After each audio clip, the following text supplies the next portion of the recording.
Hey everyone, Mario again, coming at you with another review. Today I'm reviewing another Stephen King film. It's one that I just watched for the first time, and in doing so I complete the trifecta of King films directed by Frank Darabont. It is of course a 2007 film starring Thomas Jane, among others, The Mist. It's based on the King novella of the same name. And I'll say offhand, this is definitely probably my least favorite of the three Darabont films. If that doesn't mean it's a bad film, just my least favorite. But it'll probably take me watching the three in a row to finally figure out which one. As of right now, I'd say probably Shawshank is my favorite. But granted, since it's the one I've watched the most of the three, it's kind of hard for me not to say that. In addition to Thomas Jane, the film stars Marcia Gay Harden, Laurie Holden, Jeffrey DeMunn, Andre Braugher, Samuel Witwer, Toby Jones, William Sadler, Frances Sternhagen, Nathan Gamble, Alexia Davalos, Chris Owen, and then a couple others like Melissa McBride. I'm not going to get into the entire cast, but I think you get a point of who it is that's in the film. Now, Darabont first read the King novella sometime in the 80s when it was in the Dark Forces anthology, which it was later collected in one of King's own collections. That's where I read it in. And he really wanted it to be his first directed film, but of course that didn't happen. And the first King film he directed was The Shawshank Redemption, which is, funny enough, also based on a novella. Then after that, he got interested in directing The Mist again, but that didn't happen. He eventually did The Green Mile. And it was after that that he looked into filming it again. And at one point it looked like he was going to before he finally did get around to it. It's just that studio wanted him to change his envisioned ending, which he decided not to. And he finally managed to get funding for it, but in exchange he got half the budget that he originally wanted. But that was in exchange for him filming the ending that he did, which for those of you who've seen the film, you know what ending I'm talking about. Now, I'll talk about that more in a little bit, but I will say I'm actually glad he kept that ending, because a happy ending with this story probably could have worked, but probably wouldn't have been as strong, and not one that you go, wow, one you wouldn't remember as long. The film has a 7.2 on IMDb, which is a very reasonable score. I'd say that's probably the lowest of the three, but I'd have to go look it up, and I'm not going to do that right now. Has a 65 on Rotten Tomatoes with the audience and a 73 with the critics, so it's a film most people like. It seems one that critics are going to like a little bit more than fans, but that's just based on the Rotten Tomatoes scores. You can't really, go fully on them. Like I said earlier, I do like it, and probably will take a couple more watches to grow on me a bit more, but I really did enjoy it, and it is a pretty faithful one. There's only like some minor differences, like one minor subplot is cut out, which I can understand why they cut it out of the movie, and that is that at one point Thomas Jane's character and Laurie Holden's character in the book have a sexual encounter, even though they're both married. Well, given the situation, you kind of can understand. But they decided to have the relationship be more emotional. As Jane put it, we kind of formed a little family, sort of a surrogate family, where there's me and my son, and then she becomes the mother to the family. So they're a family unit trying to get through this nightmare together.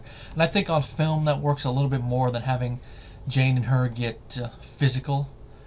Although it does make one of Harden's lines have a little bit less of a context in the movie than it does in the book, and that's her line about "get the whore." But considering how her whole biblical nonsense, you can kind of understand why she's spouting it in this universe.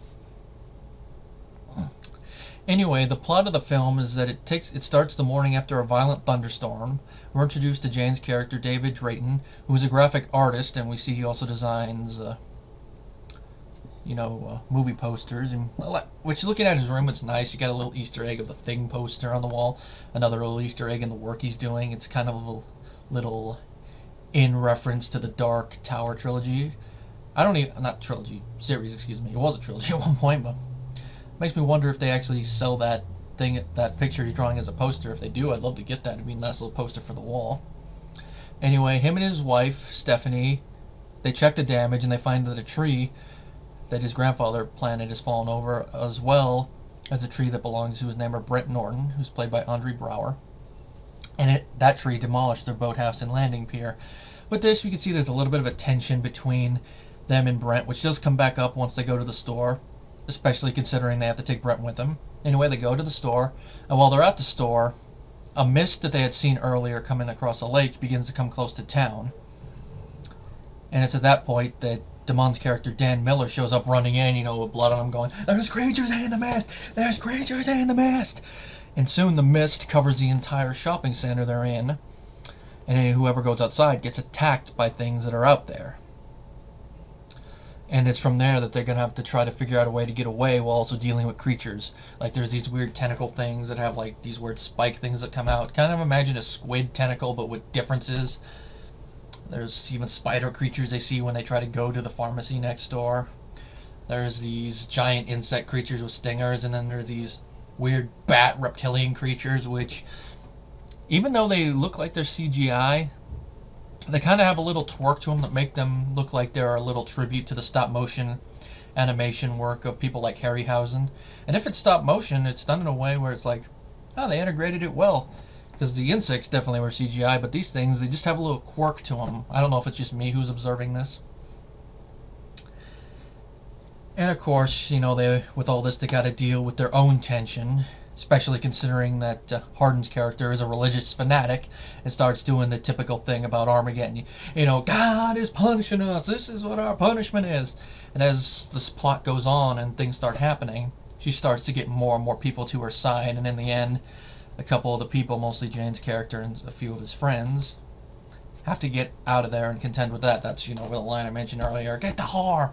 That's where that all comes in. And of course, there's even a thing that's basically a lynching, without it being a lynching, but that doesn't happen in the book, because the whole thing with the army and how they find out about what caused the mist is a little bit different in the book. It's more implied in the book, where in the movie they kind of state it outright, which I think works better for the film, especially if you're building up Hardin's character to be, for lack of a better term, a bitch.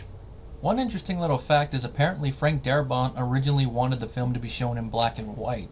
And watching the film, there are some little tells. I think the special effects would have, especially mostly stuff like the CGI tentacle, probably would have looked a lot better in black and white. And the fact it's in color kind of makes them look a little weirder.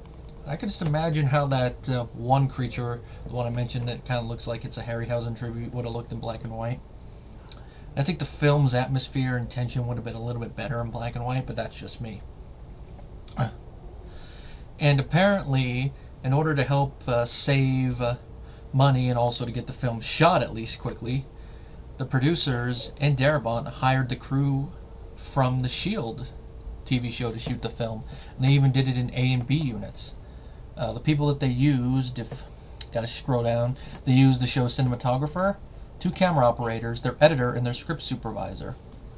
And of course, it was all people who the director had worked with when he did episodes of the TV show. So, use the people that were going to do a good job. Now, of course, the ending. I mentioned before I was going to have to bring it up again, and now it feels like the time to talk about it. The ending, this is a super downbeat ending. The ending in the novella is ambiguous, and it kind of hints that what happens in the movie eventually is what he's going to have to do, but it leaves it to the reader's imagination whether he's forced to do that or whatever happens after that. With the movie, there's no ambiguity. It happens. I'm not going to state what it is because it's one of those endings I don't want to spoil.